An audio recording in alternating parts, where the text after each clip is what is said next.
What's up, guys? Luke Dancy here. Welcome to this week's episode of Unplugged with our special guest, Sean Scott. He's going to give you the lowdown, the real work on what street magic really is. People think it's one thing, but I'm pretty sure that you're not informed. You don't know exactly what the real street magic is. It's called busking, and we'll talk more about it in just a minute. First, I got free magic to hook you guys up with, and winners from last week. So this week up for grabs is this. We've got Sandwich Change from Sans Minds Magic. This is a sandwich effect, obviously, where an indifferent card is placed in between some sandwich cards, and visually, that card changes into the signed card that someone just picked a moment ago. This is just now available. It's available worldwide, but we've got a couple copies to give away. So if you want to win it, drop a like and comment on this video, and you're automatically entered to win Sandwich Change. You want to know the best part? The gimmick comes pre-made. Check out the trailer. It does look really good. It's a good one, guys. Last week's winners, though, they win a free copy of Sentimental. A lot of people say it's one of their favorite trailers that they've seen in a really long time. Our YouTube winner was Jacob Martinez Magic. It's our YouTube winner. And our Facebook winner is Rick Robinson. So congrats to our winners from last week. I'll drop you guys a message, and we'll hook you guys up with a free copy of Sentimental. But today, it's all about street magic and creating magic and performing. And cats. Obviously, I've got Sean popping in here with his cats. So let me jump on over to our guest today, Sean Scott. And the cat disappears when you come on camera. What's going on? That's funny. Cat gone. Oh man, welcome. How are you, my friend? Doing real good today, man. You know, so it's gonna be a good one. How are you doing? So far, so good. It's always good to see you, even if it's like this. It's always good, my friend. It's always good to see you. And that's what's fun about living in Vegas, guys, is you start to befriend people that are out there performing and doing stuff, and some of the creators out here. We get together every now and then, and Sean and I have gotten to be pretty good friends here over the last couple of years, I'd say. So it's really cool to have him on here. I'm excited for you guys to learn more about him and his magic, the way that he thinks. And so if you have any questions for Sean, feel free to drop those in the comments. That's why we're here, obviously. But Sean, why don't you give the guys a little background on where you came from? Have you always lived in Vegas? And what is it that you do out here on the streets of Las Vegas? Well, I grew up, first of all, in Indianapolis, Indiana. And you may recognize that. Everyone knows that as the entertainment capital of the world. So I grew up in Indy. And Indy's like a moderate-sized town. It's not as big as Chicago. You know, and not as maybe as small as Vegas, you know, a little bigger than Vegas, I think. But I guess I grew up there, started magic when I was around 14 years old. You know, it was kind of a epiphany kind of thing. I don't think I, at that moment, had any real hard interest in too many things. I was doing like martial arts, and that was about my only extracurricular activity, you know, and I went to a David Copperfield show. Oh, yeah. Somebody gave me a ticket, said, hey, let's go see the magic show. And I swear it was after that show was over, you know, a guy like, you know, just me with no theatrical ability whatsoever, no athletic ability, really. I stood up in this, you know, college theater in Indianapolis called Clues Hall, and I said to myself, "This is what I'm going to do with the rest of my life." Wow! It was that clear of an arrow, a shot, you know, and yeah, so it was just kind of a memorable moment. But so from there, I just kind of went forward to the magic clubs, you know. Growing up, going to the lectures, learning as much as I can, performing, doing all the free shows you could do, performing for your friends. You get sick of it after a while. And then I slowly started doing more gigs. I actually landed my first restaurant gig when I was like 16, 17 years old. You know, I got a book from I think it was Charles Green, Texas magician, and it was all on how to go out and solicit for restaurant magic. And at 17 years old, I was able to land this little restaurant gig on the corner at a Holiday Inn.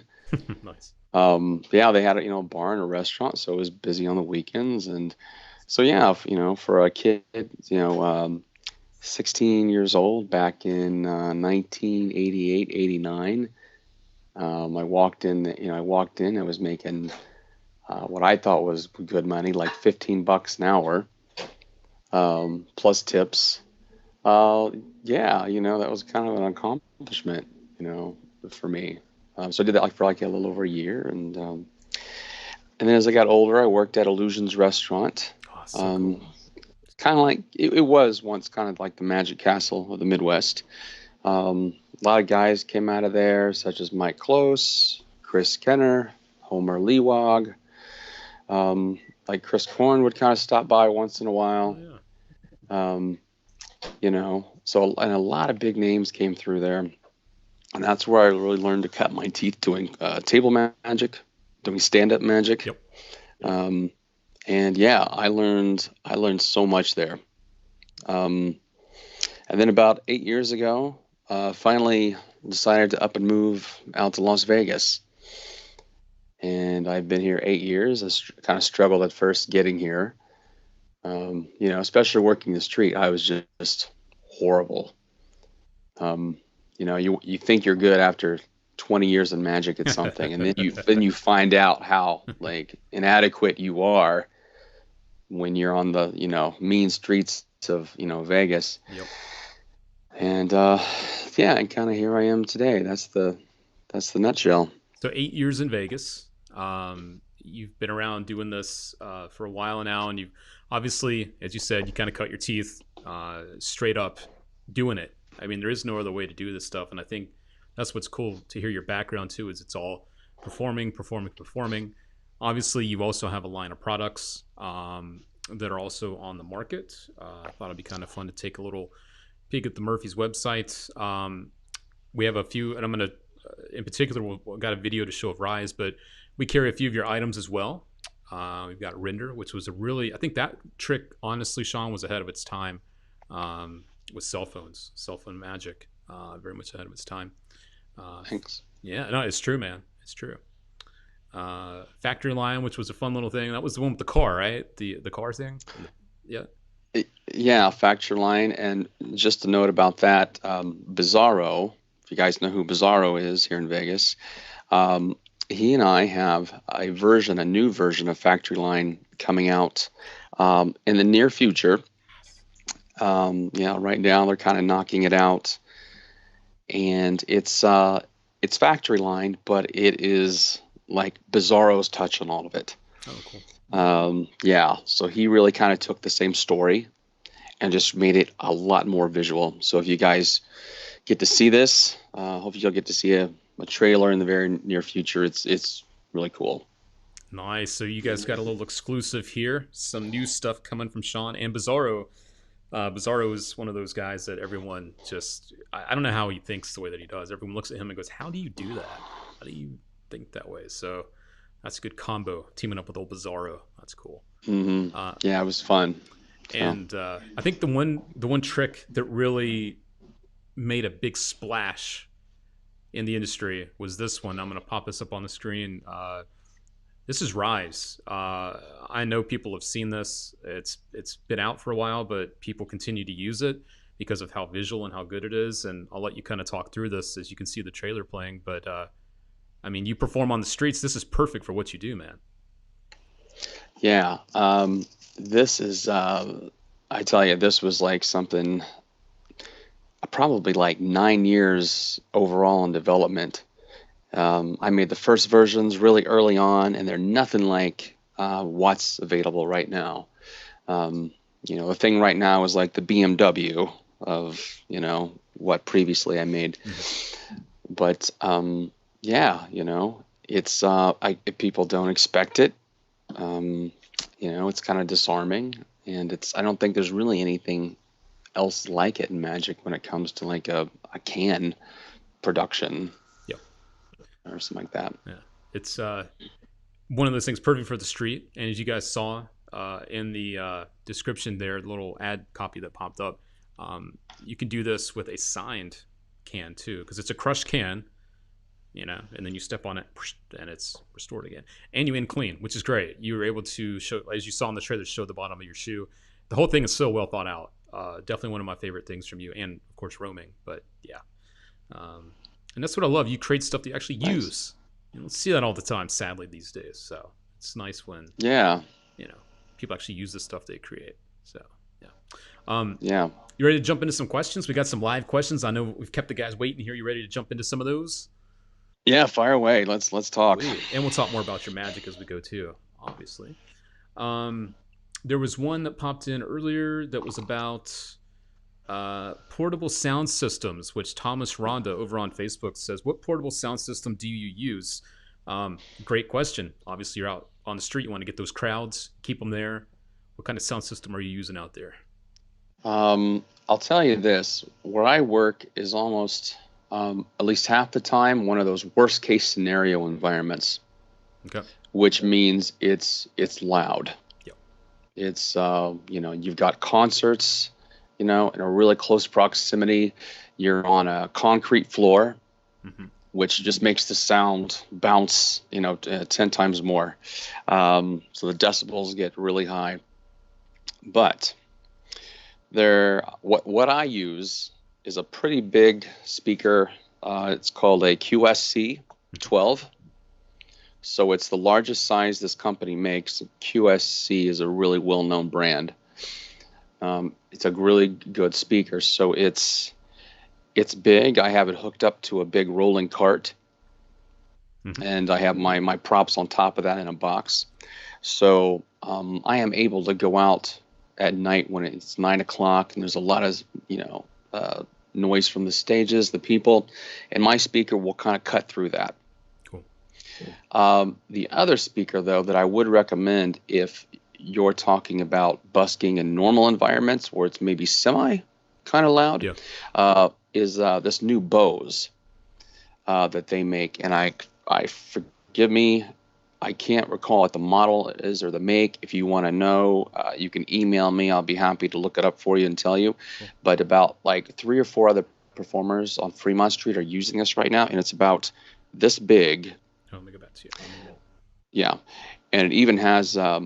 You can even get a backpack for this thing. Bose makes a really cool backpack. Oh, cool! You can drop it in, and you can roam that way. But this thing has a really strong, like high gain on it, and it can push your voice like through, through environments like Fremont Street remarkably well. I've never heard anything like it. So I really recommend that one. It's, I forget what the weight on it is. It's not crazy. It's something you could carry, if you needed to. It's not the lightest thing. Clive says this. It's not the Bose S1 Pro, is it? If Clive is on there, then yes. Clive has the one that I would be speaking about. Yes. Okay, cool. Appreciate you, Clive. Thanks, man. So, yeah. So that's what I know, really works, well. But I've actually thought several times about going to that thing since it's a lot smaller and lighter than what I carry. But then again, I'm always that guy. Like how do you say it? I hope for the best, but plan for the worst. Okay. So that's my story. So when it comes to performing street magic, I want to get this kind of out there because we're starting to dip into some of the technical stuff. People think street magic is something that David Blaine started with TV cameras, people freaking out, putting it on TV, because I think his very first special was called Street Magic, if I'm not mistaken. Isn't that the case? Mm-hmm. Yeah? Yeah, I think so. So people think that's what it is, but the reality is there's a whole other world to this stuff, a reality, a real world for street busking, street performing, and busking is what it's actually called.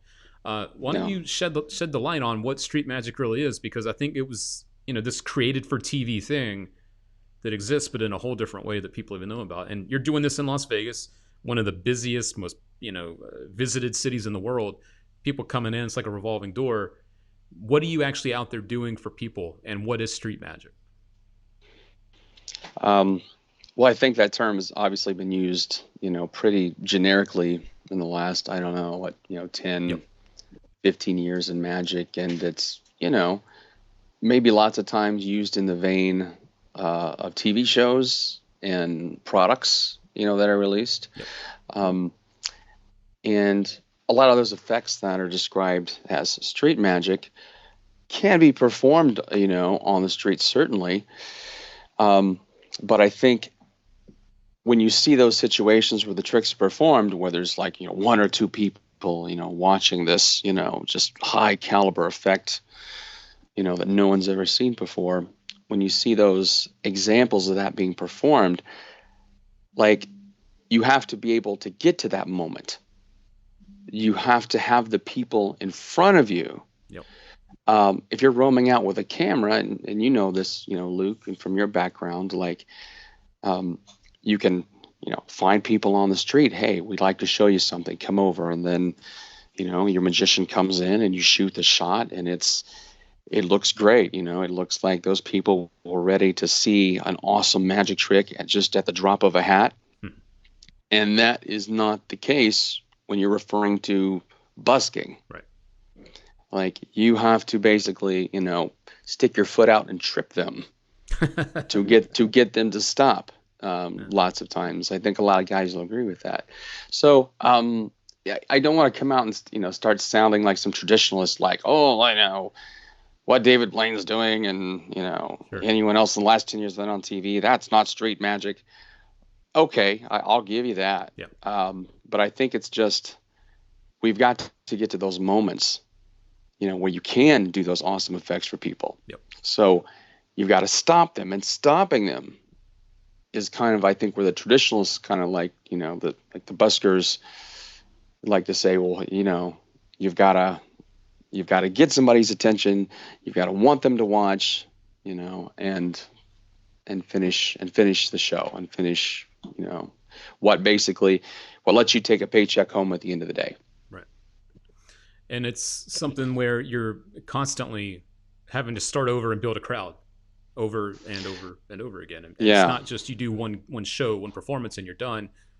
Once you're done with that one, people go, and then you have to get a whole new crowd, build the crowd again, and go into it. A specific thing that just came up, which I'm glad did come up, because this is something I think people should know about 100%.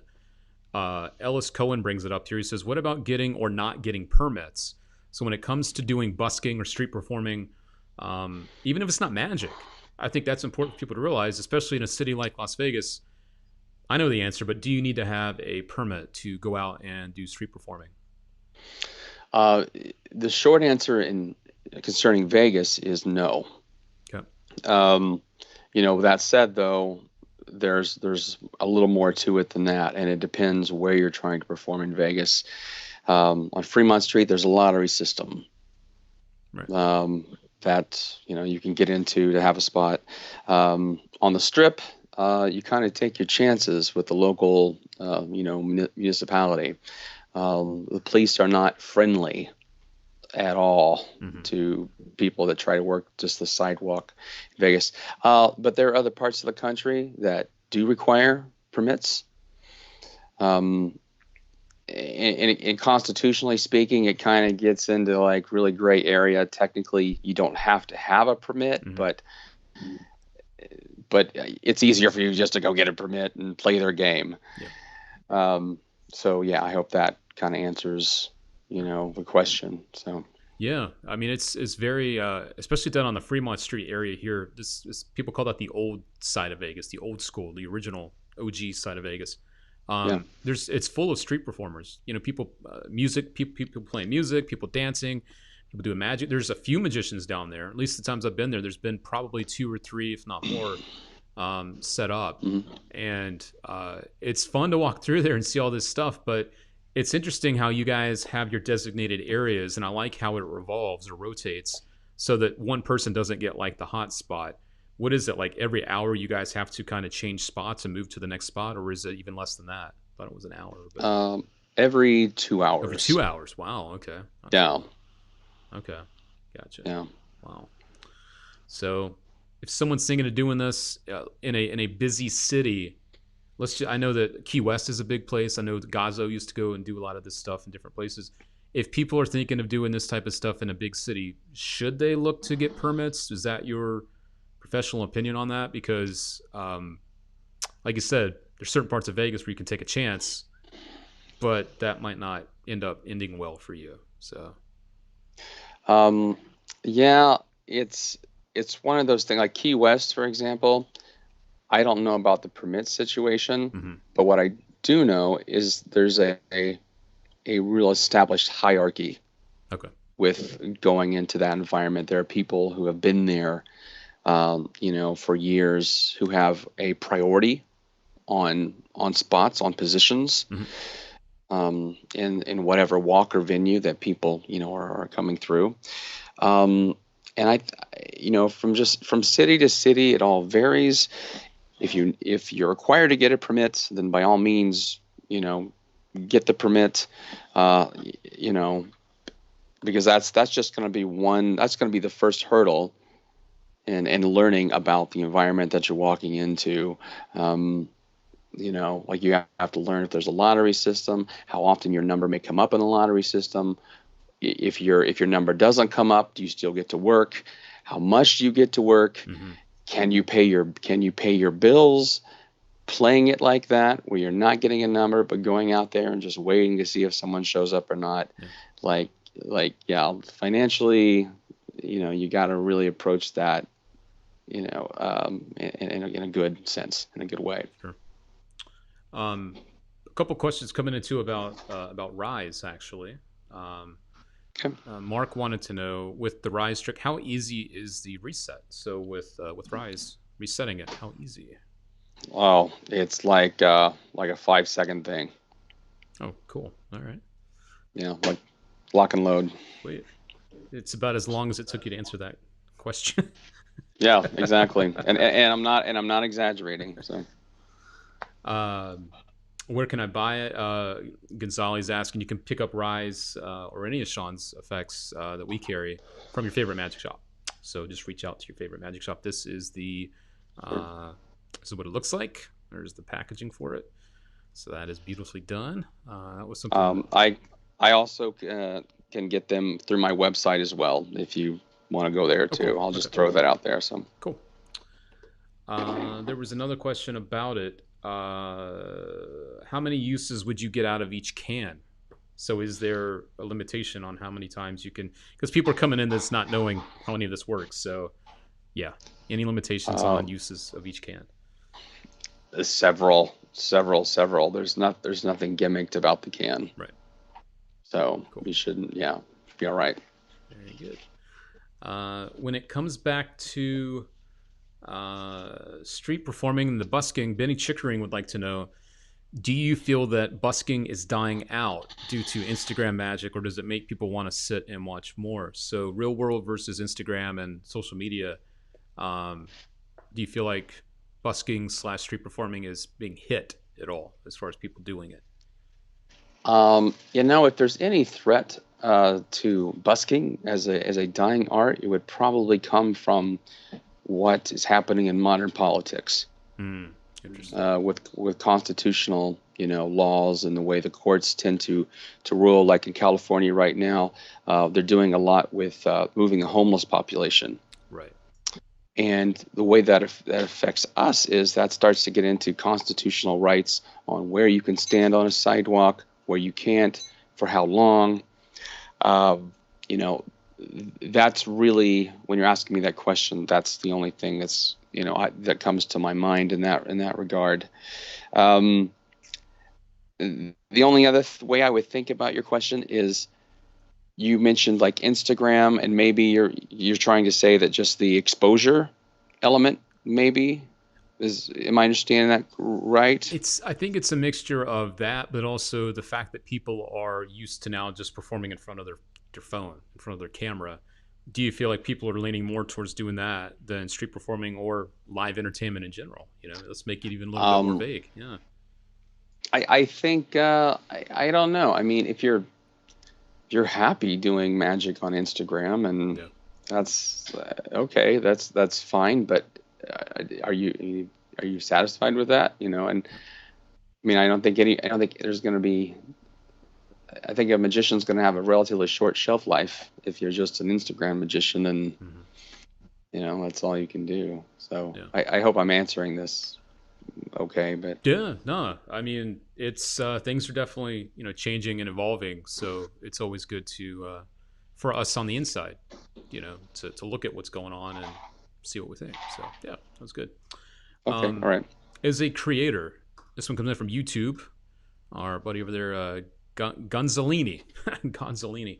How do you recommend to get ideas for creating magic? And obviously that's a huge topic, but maybe you could kind of sum it up on different ways that you've used to help when it comes to creating your own magic or even magic that you're using on the street with your street performing stuff.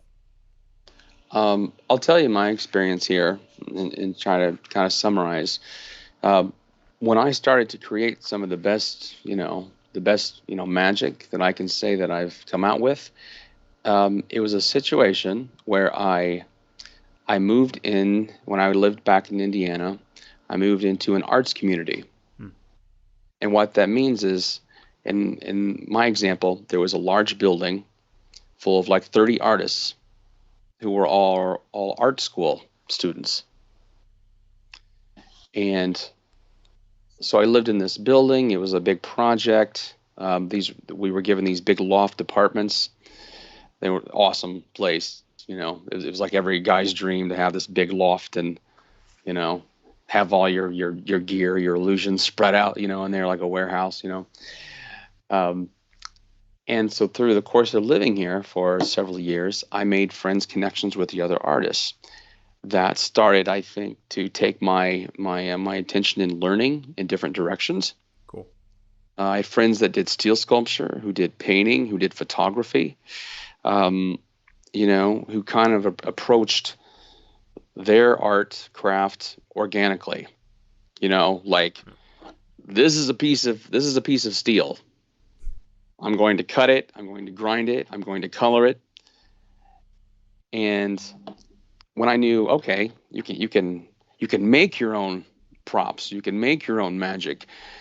You know, and it's going to take you more time, but there's a real great sense of accomplishment when you take something from nothing and make it into something, really cool.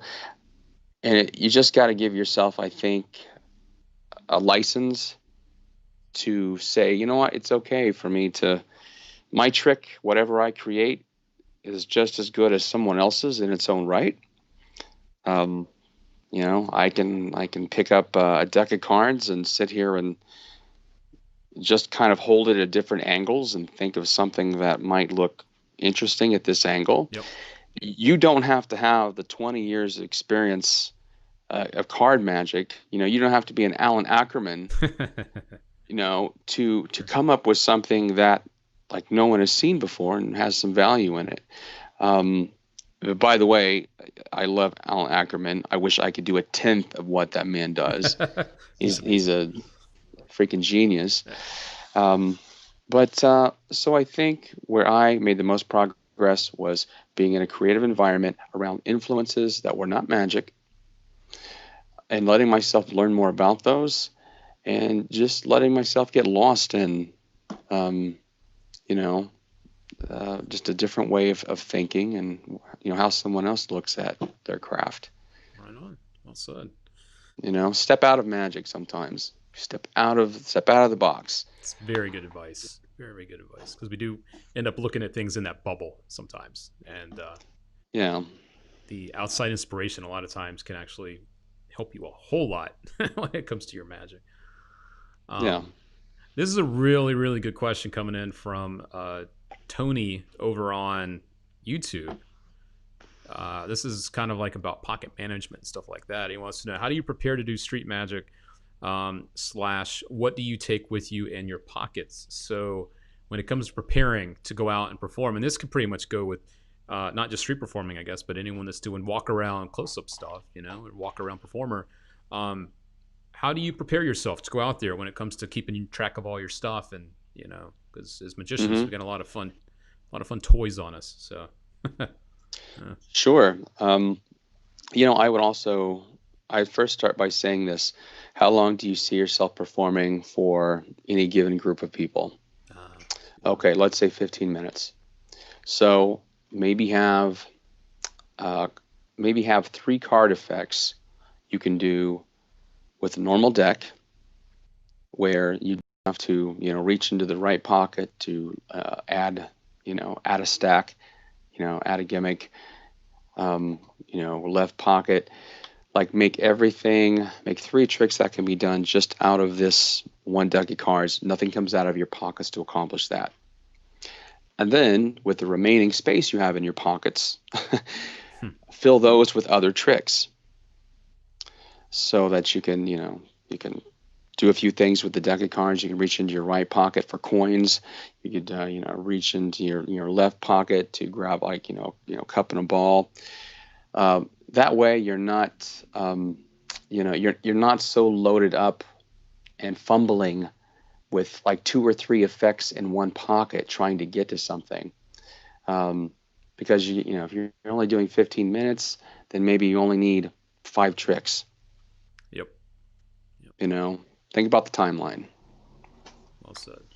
That is one thing I think a lot of people forget, is that it's not that you always have to do a lot of tricks. As someone with a background in restaurant magic, it's not like you have to bring a whole lot of stuff. You can do, have a couple of sets on you, a couple of sets, and then you can Right. just repeat those over and over again. So I think sometimes people, they overcompensate. They bring way too much, thinking they have to have more when they just need to be able to do what they have on them. And I know, Michael Skinner, one of our Vegas guys, down at the Golden Nugget.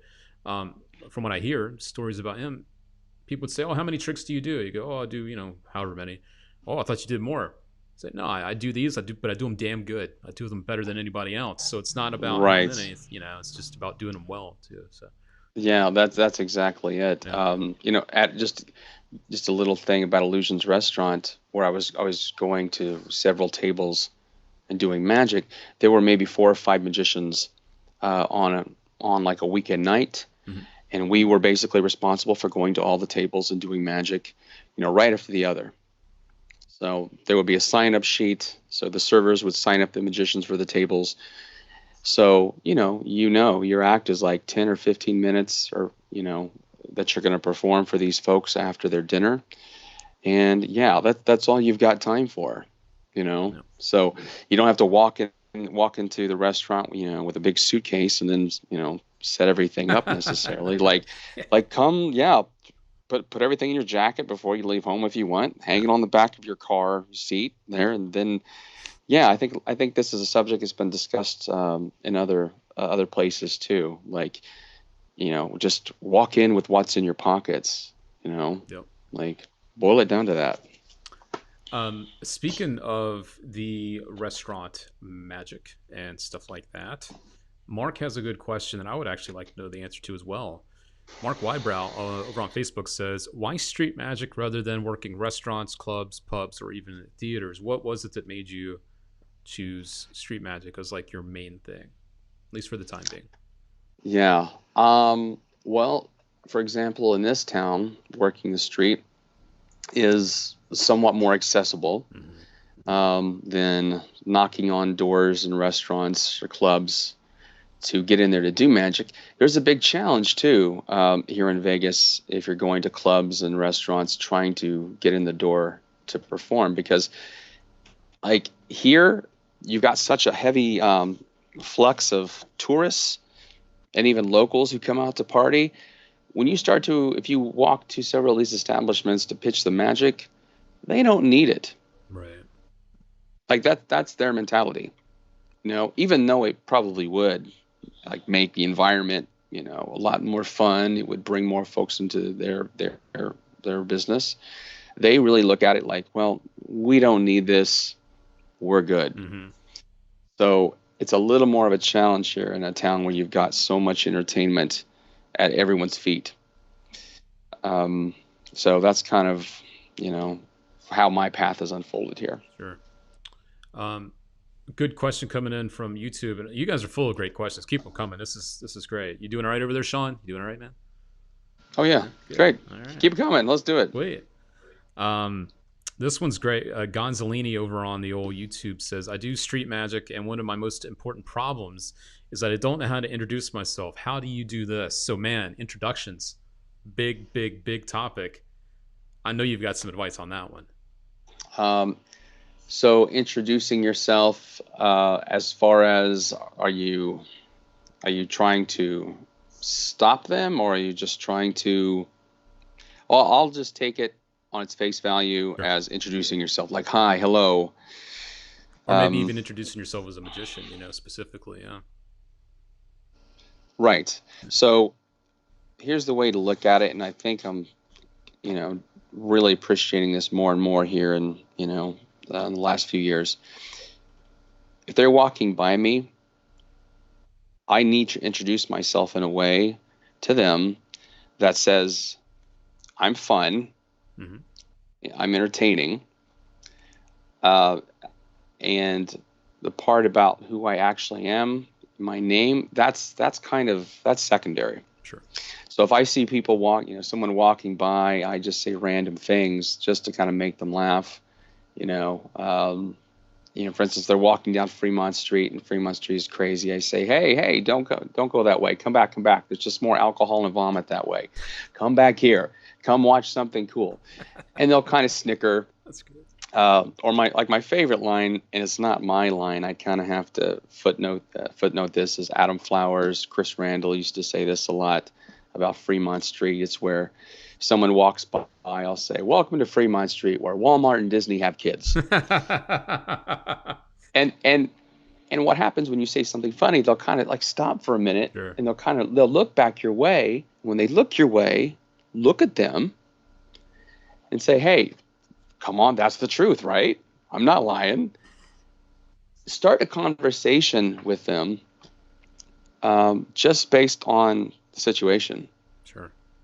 Something's funny. Somebody drops something walking by you. Oh, gravity sucks, doesn't it?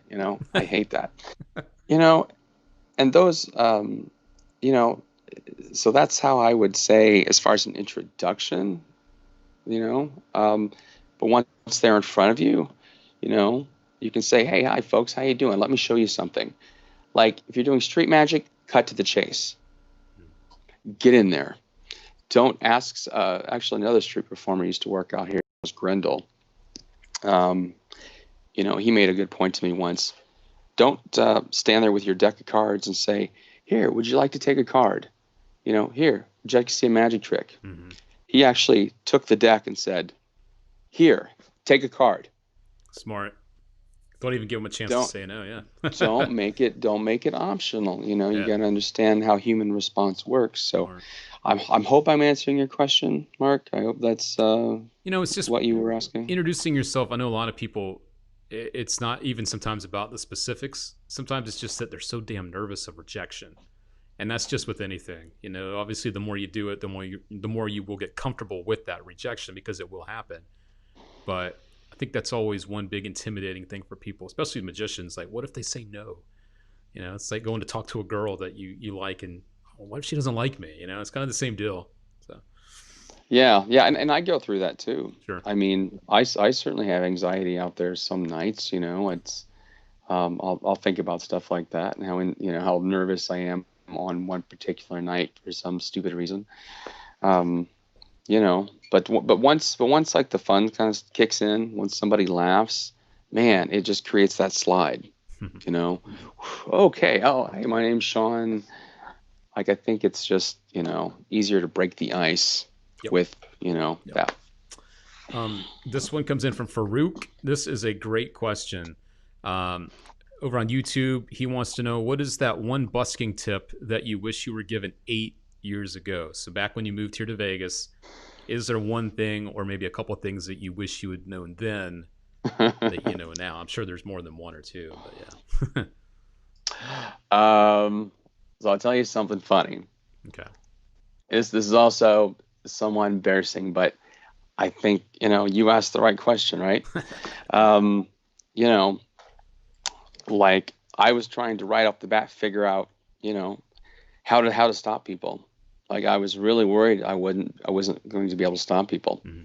So I created this little like self levitation thing, and I had this crazy little like little block of wood that I put on the ground, and I stood in front of it, and it had like side panels, and I had this crazy Japanese like skirt on, like these goggles. Like I looked like some crazy like a Kurosawa Walmart version of a samurai, and I would just do this little levitation thing, and like I was so afraid of interacting with people. I was so afraid kind of looking at them and making a joke and starting off the act that way. So I just kind of went inward, and I thought, well, if I just stand here and levitate, everyone in Vegas will stop and look at me. And guess what? No, not so much. Like, I can't really tell you that made the impact I thought it would. So the tip would be, um, understand first what you want to do, and if there are other people in magic who can kind of help you with that point, such as if you're nervous about stopping crowds and talking to people on the street, maybe Jeff McBride's class might be something you consider stepping into, or reading some books that Gazzo's written, or other street performers like Garrick Evans, Mhm. or going like the biggest thing, the thing that I really understand now has been invaluable to me is watching other street performers in Vegas. That's big. So if you watch other street performers, even on YouTube, just look at them and kind of see, okay, this is how I would, okay, I need to kind of try to work on this more. Try to understand your weaknesses. So that would be, I guess, the tip. That would probably, be at the top of my list. Very good. All right. I also notice, along with a few of the groups that we're out on, we've got some questions coming in too. This one comes in from David over on the Area 52 Facebook group. He was asking about, what books would you recommend? Obviously, you just dropped a couple of names there, a couple of book recommendations. I know Cellini had some good work too, didn't he? I think there was actually a DVD on Cellini's work, if I'm not mistaken. Mm-hmm. Um, Mm-hmm. and then he also had a second question, which was, where do you see street magic in 20 years? So the future of it, where do you see things going with street magic? Um, so as far as books, um, I have a book, and it's not necessarily set on street magic, but it's called Stronger Magic Hmm. by Oh, Ortiz. Darwin Ortiz. Yeah, sure. Yeah, Yeah. yeah. That's a great book that helps you understand why magic is strong.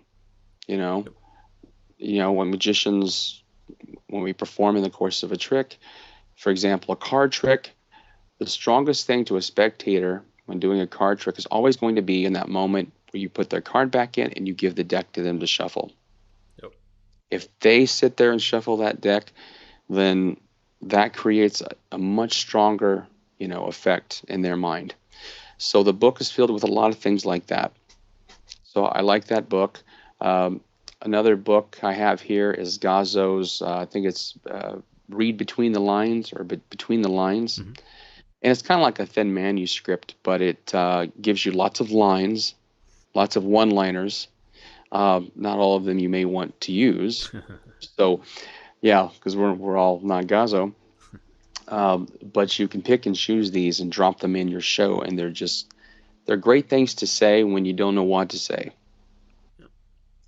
And as far as where do I see street magic going, the one thing that I kind of like constantly, like, I'll look up during my show and I'll see people, usually younger people, watching my show, and they're looking down, texting on their phones. How do I compete with that? Yeah. You've got to find, like, I don't know. I think there is like a real decline in attention span. Oh, That's yeah. kind of, it's going to be continually, kind of more prevalent in our society. And I'm not saying that's awful or something, or but if you're going to have to find um, more ways of connecting to the audience. There is a magician out on Fremont Street. His name is Joel, and he gets a really big crowd with doing like iPhone, something on the iPhone magic, with iPhone magic, like taking a picture of a card, and then the picture changes, and he gets like a really big crowd off of doing this. Um, so in doing things with phones, I do the floating phone, roaming, and I think that may stop people at the beginning because they see someone floating a cell phone and they're already on their phone all day anyway. Mm-hmm. So, well, what's going on? What's he doing with this, with his phone? So maybe our subject matter will have to change a little bit. Maybe, I don't know. I don't know what that exactly looks like. I just know the attention span issue is going to, Oh yeah. kind of be an issue. So, Based around that comment, Thomas Ronda had a good question over on old Facebook. He says, "How long, time wise, is your set or sets?" So, based on what you were just saying, have you adjusted your sets, or have you always kind of kept them around the same amount of time? And if so, by about how long are they? my time out there currently is about 15 to 20 minutes at the most. Okay. I'm trying to make that longer. Uh huh. Um, there's like another magician out there. His name's Mark Bautista. Mark will do like a 45 minute show. Jeez, man. Okay. And we all look at that. And I think a lot of the buskers, and we're just in awe of this guy. And he gets a big crowd. I think he makes a good hat doing that. And you think on a place like Fremont Street, like, oh, wow, there's just so much going on. How do you keep them for longer than 10 minutes? Mm-hmm. Um, so I think, contrary to popular belief, a longer show, where you're interesting the audience, like you make a better hat. Um, I never really subscribed entirely to that, but I'm kind of coming around. Um, so yeah, that's what I think about it. Okay. Um, Speaking of that, you mentioned something about the hat, which obviously, when you're doing street performing, that is at the end of your show. The old pass the hat is how people are bringing in the money. And John Green had a good question around there. He says, "What are your best routines for getting people to stop and get the big moolah?" So, if it's not just routine wise that you have tips on, do you have tips in general on when it comes to getting the money, getting the hat? Any tips on that? Um, well, for my 15-minute set, the last thing I close with is doing a bill in orange. Mm-hmm. And that has really been a game changer for me. I was kind of introduced to that effect years ago from a guy named Chris Randall, who worked out on Fremont Street a lot. He put out the effect Inception, which is a really good Bill and Lemon routine. And over the years, I've been able to modify that and kind of do my own version of it. For me, ending on a routine where you have a borrowed bill and it comes back in an impossible location, like was the difference in me paying my rent. Oh wow. And I've said that lots of times to different people. Um, so not everyone. Sometimes the buskers out there, a few of them are like, "Oh, I'll never do Bill and Lemon," and then a year later, they're doing it. Sometimes the standards are standards for very good reason. Well said. So yeah. As far as just randomly performing for people, trying to get good money for them, I'd say make sure your effects, especially if you're in a chaotic environment, are very kind of instant. They're disarming. Maybe you're not going into a long 4 ace routine on a table. Make it quick, make it punchy. One of the most amazing things I've been doing out there lately in the last few months has been Josh Jay's Clear Deck. Yeah. You know what I'm talking about? Is that the Phantom deck? Yes, Phantom Deck. Phantom Thank deck. you. Um, and I love that trick because you can have like 6, 7, 8 people Mm-hmm. right off the bat take cards, put them back in the deck, and you have somebody hold the deck, and you tell everyone to gather round. So now you just pulled 8 people and the people they're with in to watch what's happening in this person's hand, and then you go through the cards and they're clear, and their cards are left, and people freak out. So I'd say doing effects where you can involve as many people as possible as quickly as possible. That might help your money Yep. go up a little bit. Yeah. Cool. Good stuff coming in here, guys. And you can tell from his answers. I'm watching your comments. You guys have a variety of questions, and you can tell from the answers that Sean's been there and done that. And that's really the only way that you get this information is by actually doing it. There is no shortcut to this stuff. Daniel Ricks had a question. We'll start to wrap it up after this. I know we're going on, I think, about an hour. Jeez, okay. Wow. Yeah, I told you it went quick, man. When we were doing this before, I told you it's probably going to fly right by. And you were like, "Oh, it'll drag." Yeah, right. Oh, thanks to everybody, by the way. I really appreciate people tuning in and listening to me and putting up with me. Thank you very much. You're awesome, dude. Here's someone that's also seen you. Every now and then you'll pop up on Facebook with some of your lives. You'll be live on Fremont Street. Sometimes you're just being funny. Sometimes you're just like checking out the area. He wants to know, I've seen some of your lives, Sean. For those who haven't, could you explain what is your usual setup and the requirements for where you perform on Fremont? Also, tour experiences performing in other street environments. So when it comes to your setup, I know you mentioned your audio stuff, the sound equipment stuff, but what does your setup look like out there when you're out there on the whole Fremont Street? So my setup is the big speaker I described. The speaker is probably about close to about 3 feet, maybe, and it's on a rolling cart. On top of the rolling cart is a box. It's a black case called a Vaults case. You can find them at Office Depot. They're black and looks like an ATA case, but it's square. So that sits on top of the speaker, and I have a few props on that. That's what I roll with as far as my street gear. Now it's like 100 pounds of gear I'm rolling with me every day, so it's a little heavier than I'd like it to be, but it works in that environment. And as far as, let's see, you were asking me what are the places I've worked in for street. I've worked a little bit in Seattle. Let's see. What's that now? Oh, yeah, around San Juan Islands area. And I haven't really toured a lot of different street environments like many other street performers you may know. Like I said, I came out here and I really wasn't a street performer by trade. I really had to relearn, a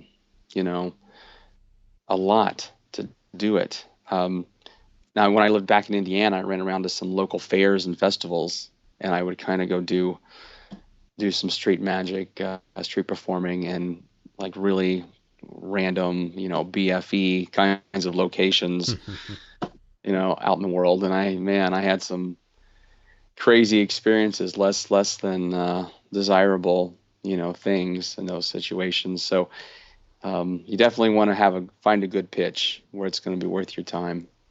Don't put yourself in an iffy location where your security might be at stake.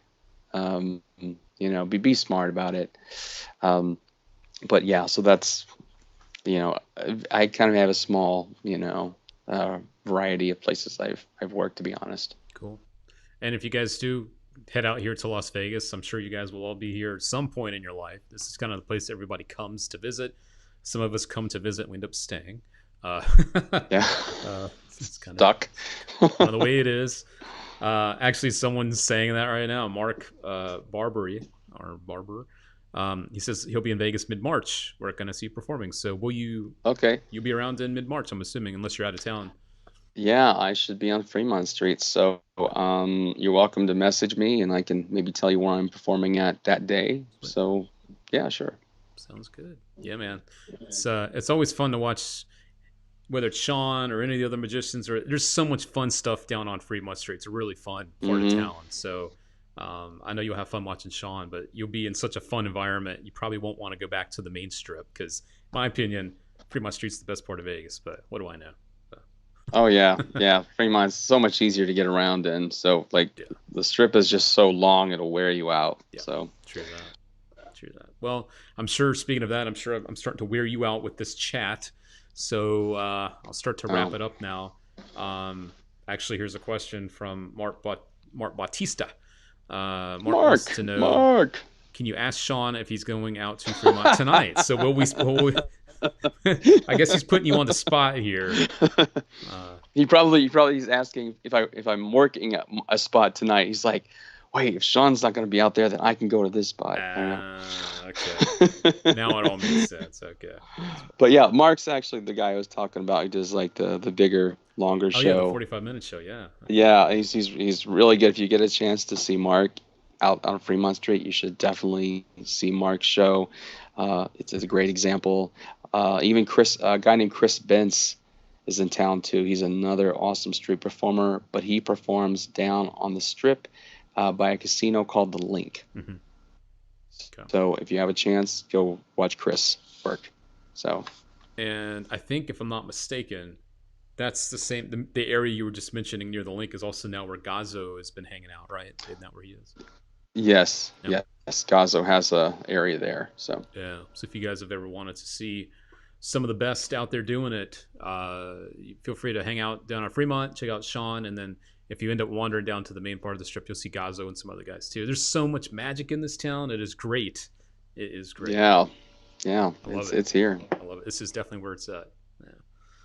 This is definitely where it's at. Well, Sean, I want to say thank you, of course, for hanging out with us. I've had some people asking about how they can find you outside of this. Why don't you go ahead? I'll give you a chance to take the floor as far as social media, anything you want to promote. Where can people keep up with Sean Scott? If you want to keep up with me, you can find me on Facebook, of course, just under Sean Scott Magic. If you search Sean Scott Magic on the internet, like my website's usually the first one that pops up. Mm-hmm. So yeah, right away. So you could also get to me You could get to me from the link from Murphy's, site here for this interview. Yep. So yeah, I'm definitely, ready to, connect with anybody who wants to. So thank you. Very good. Very good. Well, Sean, I appreciate your time, man. Hope I run into you sometime soon. I know that we're planning on meeting up. Yeah, man. Hopefully, again, we'll do another one of the meetups that we've done sometime in the near future, and hopefully, I'll see you before then, maybe even tonight, depending on your schedule. So. Okay. Yeah, I'm gonna try to make that. So. Cool, man. All right, brother. Well, appreciate you, and all the guys out there know they appreciate you too. And Sean's got some great magic. I'll remind you guys of some of his other releases here in just a second. But Sean, thank you, my friend, and I will see you soon. Thanks, Luke. Cool. See you, man. Bye, guys. All right. There you go, my friends. A chat with Sean Scott here in Las Vegas. I would call this the capital of magic, the mecca of magic. This is where it all goes down. And Sean's one of the good guys. He's out there doing this stuff, and he's killing it. And his magic, as I showed you before, he's had a lot of great releases. I can show you. There's Sean again. I didn't mean to do that. But here is the website. Let me actually pull him off of here. Bye-bye, Sean. Bye. There we go. Here's the website. These are all available from your favorite magic shot. Rise, which you were talking about, which is the amazing can effect where you stomp on a crushed can and it becomes full again. Looks great. Render, again, this was so far ahead of its time, and I mean that. I see here Cyril Takayama, I believe he used, or he says he didn't see it coming. 3D meets digital magic. Check out the trailer for that one. It's really cool. Factory Line is one of his older releases. He did mention it's going to be re-released sometime in the near future. Don't have any dates yet, but keep an eye out for that. Sean, if you just nod, is it still going to be called Factory Line? Uh, I think it'll have a different name, Different name. and Okay. I'm blanking on the name. Okay. But All right. So we don't know yet, guys. We'll keep you posted on that. Okay. Very good. And then also, I don't know how to pronounce this one. Banda, Banda, Banda, Vendors. This one's really cool, actually. If you guys know the effect, bring Sean's. Hell, why don't we just bring Sean back on here for a second? There you are. Hello. okay, This one is still here. really cool because people have seen the old wallpaper or the old picture thing where you peel it. This is really cool. You Mm-hmm. do it with what, Sean? And I'll play part of the trailer while you talk about this. Actually, Yeah. This kind of dates back, I think, kind of to an old, I think, Michael Weber idea. yeah. And then Paul Harris, I think, may have done something with it. And yeah, Sean, the first it's question: kind how do you pronounce this, though? of Bendar Zumu. Thank you. God bless you. Oh yeah, yeah, There you go. Go yeah. ahead. Yeah, I had this Japanese thing going on for a while. Couldn't shake it. So, yeah, it's kind of a peel paint effect, and I love the idea with a car, like kind of doing this. These people you're watching, I'm doing it to their car. Oh God, sure they love So they did freak out. And there's one here where I did it for police officers too. And it's funny, I did it, and as soon as I did it for the cops, they just start marching forward. They were just like, I was nervous for a minute. I was like, oh, they're taking this too seriously. Um, so yeah, see, there they are. So they start to come forward, that. and then I had to kind of step and say, hey, hold on, let me fix this. Yeah. So, but yeah, it's kind of a real neat effect if you have the occasion to do it. That's I great. just love the idea of wrecking something, of messing it up and then fixing it. Looks great. So you can do this on a lot of things. The main thing was the car, but it looks like you can do this on a lot of different things, which is cool. So. Yeah, it's some arts. It's some arts and crafts on the part of Okay. the magician. But I will say that. So it takes a little time and dedication to make the gimmick. Okay. Cool. Well, for real this time, I'll say my goodbyes. I'm glad you were still there because you got me through that name. So thank you. Sure. No worries. Cool. All right, my friend. I will talk to you later for real this time. Okay. All right, Luke. See ya. See you. Bye. All right, there we go, my friends. One more look with Sean Scott there. So here's his stuff. So much fun. Check him out. Keep up with him on the old socials too. He is out there. You can find him. And you will find me back here next week. I'll be back here live every Wednesday, noon Pacific. Next week, I've got Tom Elderfield from the UK. He is a really fun performer, creator. I got to hang out with him for a hot minute at the Blackpool Convention. Good times. And again, guys, we are doing a giveaway for just joining us. This week's giveaway is for Sandwich Change from Sans Minds. This is one of those things where you take a different card, place it in between two sandwich cards, and visibly that card changes into the signed selected card that the person picked. So you can win that just by liking and commenting on this video. That's it.